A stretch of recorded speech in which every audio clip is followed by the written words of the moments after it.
Hello, everybody. This is a video going over the lessons that I've done in class about writing the literary essay on flowers for Algernon. We initially looked at the thesis-based essay hamburger guide, as I like to call it. You've probably heard that reference before. You could use any metaphor that you like about stacking things up. Legos, burritos, you name it.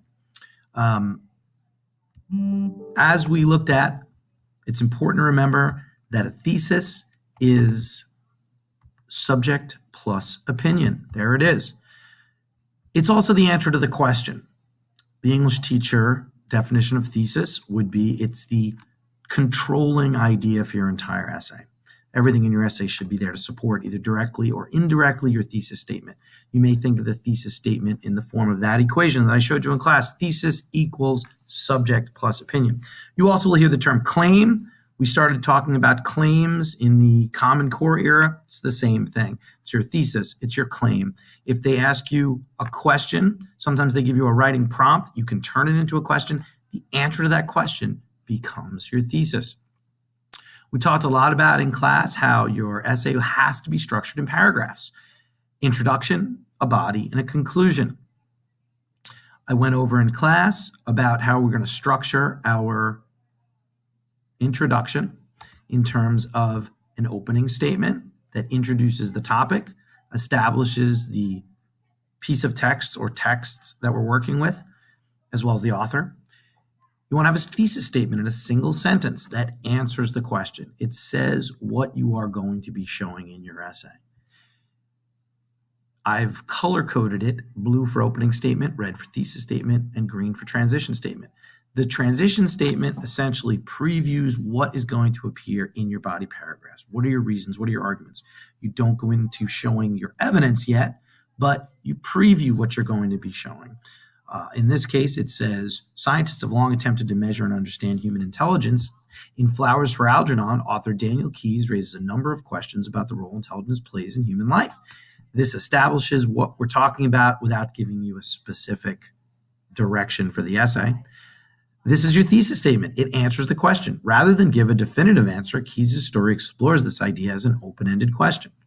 And then your transition, various examples from the text indicate that Keyes offers suggestions to the reader that Charlie experiences both advantages and disadvantages both before his surgery and after he becomes a genius. So just from our transition statement, we can see that we're going to have two-chunk paragraphs with 4 examples. We're going to show both advantages and disadvantages for before his surgery and after he becomes a genius. So that's the roadmap for our essay. I'll show you the easy schmeezy introduction guide as I did in class, but here you go. It's an opening statement, a thesis statement, and transition statement. It's important to remember that this is a single paragraph. I've merely broken it out into sections for you in this graphic organizer to make it easier. When you do your final essay, it will appear as a traditional essay that you've written many times. The body paragraphs, we talked about how you're very familiar with the one-chunk paragraph, which is just basic short answer format. A topic sentence contains the main idea of what your paragraph is about. This part has to be arguable. It's often controversial. It's detailing what that paragraph is about. Your concrete detail is a quote from the text. You can start with, for example, say in Progress Report 3, March 7th, Charlie writes, and you quote the text. Then the commentary is your opinion on how that fact or example proves what you're saying. You might start with, this shows. And then another sentence that also talks about why your concrete detail proves what you said in the topic sentence. You can say in addition or furthermore or, this also shows. And then lastly, you need a closing sentence or concluding sentence that sort of says, because of this or as a result, the reader learns. Now, this is the single cheeseburger model, where you have a topic sentence, one concrete detail, commentary, concluding sentence, and this is the chunk. This is what I call one chunk. What we're moving on to now is 2-chunk paragraphs. Okay, the general rule is 1 CD equals 2 CM. One concrete detail, one example equals 2 commentary sentences. But if you want to write a 2-chunk paragraph, and here's an example of the 1-chunk paragraph, it's more efficient. And I have a easy graphic organizer here that shows this. Here's your 1-chunk paragraph, and this, of course, is the chunk. And this is just an arbitrary name for the part where you show a quote from the text or show a piece of research and then explain it. Paragraphs always are going to have a topic sentence and a closing or concluding sentence. Down here is a two-chunk paragraph. You still have your topic sentence and your closing sentence, your top bun and your bottom bun, if you will.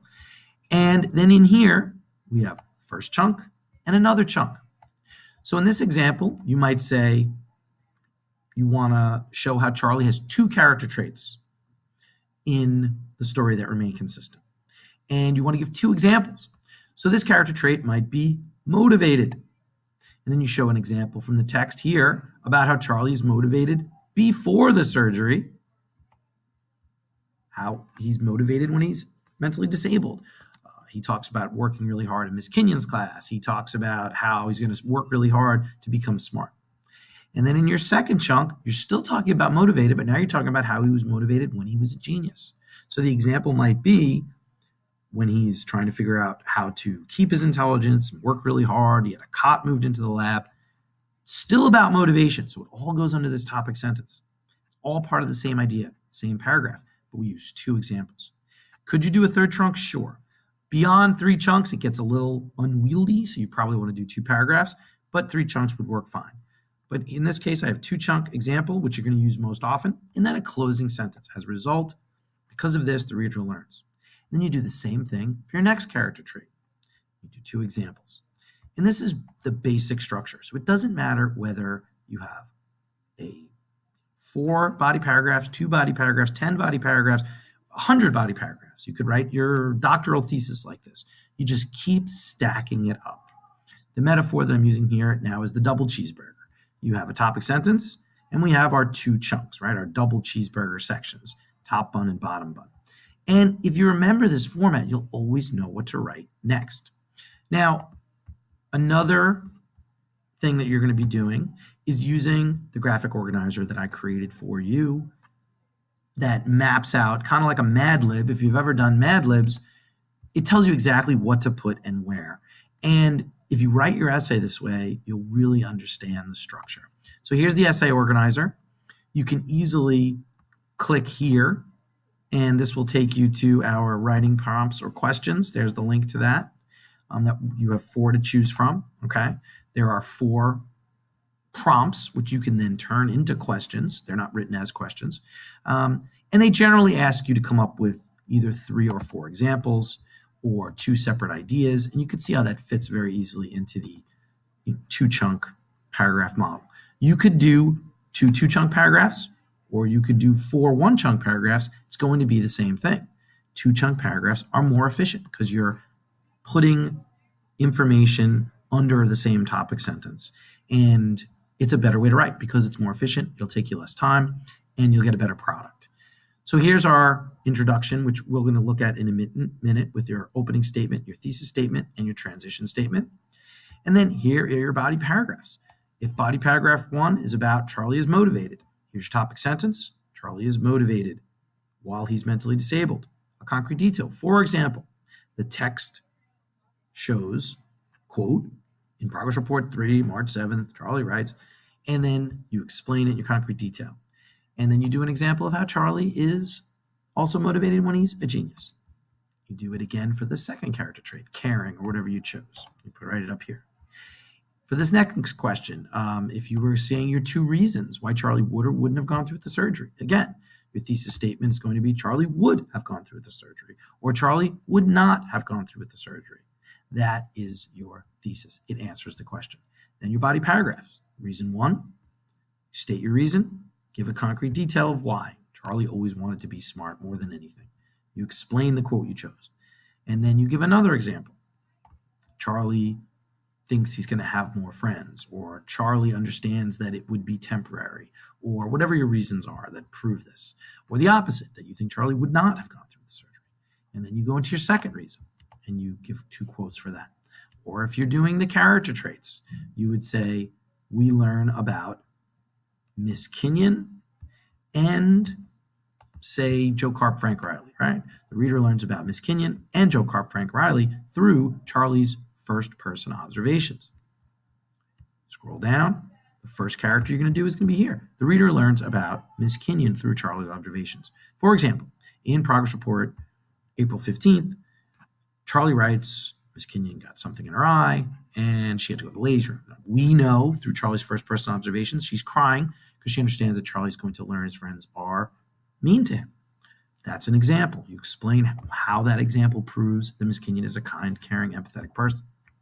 You can pick another example and put it here, and then you move on to your next character here. So you see how easily mapped out this is.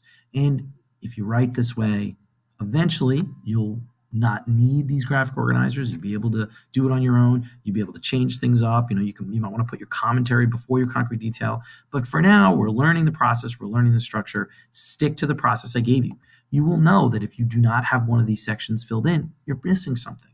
You need to quote the text. You need to explain what the quote means.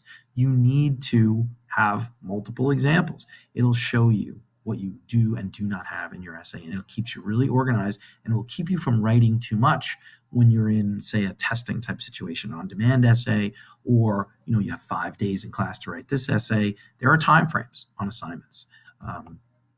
And often in the real world, there are time frames on things, but it helps make your writing more efficient, which is always more desirable for good writing.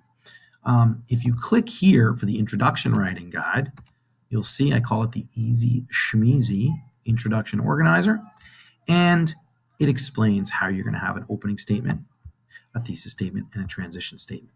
You don't have to use this organizer separately, but you could.